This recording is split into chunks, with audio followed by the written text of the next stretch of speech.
Member for Kamloops Centre.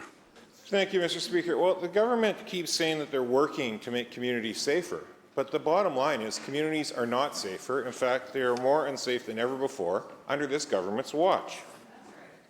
In fact, if you look at things around the extortion cases, this government is very quick to try to take credit for things, action being taken, people being deported, yet as soon as they get asked for any detail on that, they instantly refer back to, well, that's federal jurisdiction. We can't actually talk about that. So did they actually do anything, Mr. Speaker? Or did the CBSA, which is federal jurisdiction, actually do something for a change? Because this government's inaction has led to ever-growing extortion issues in British Columbia. We hear about sexual predators on the loose and deflection away that they can't really take extra steps. In Kamloops, businesses are reporting a 26% surge in crime, while the public safety minister says they're doing everything they can do to try to keep communities safe, Mr. Speaker.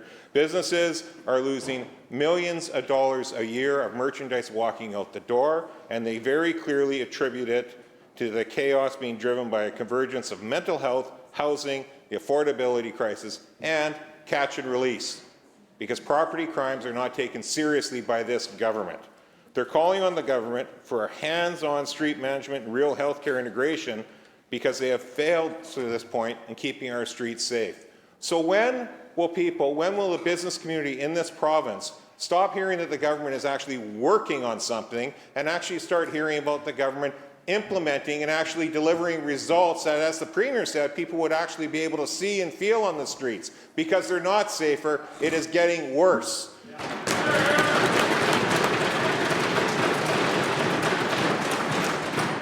Attorney General. Thank you, Mr. Speaker. I'm happy to talk about results. The results that we're showing for British Columbia is on a very important issue that's out there, and that's public safety.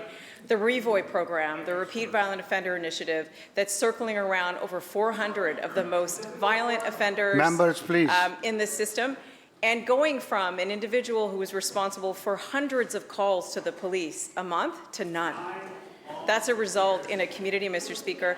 I want to talk a little bit also about the bail reform, bail and sentencing reform that we put on the agenda through BC's leadership that is dealing with the types of property crime that the member's raising, to saying that if somebody is coming before this justice system over and over again, there needs to be respect for the law. Those individuals need to have accountability.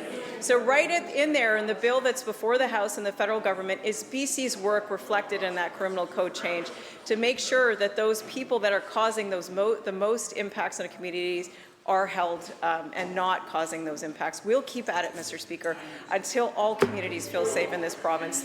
Thank you.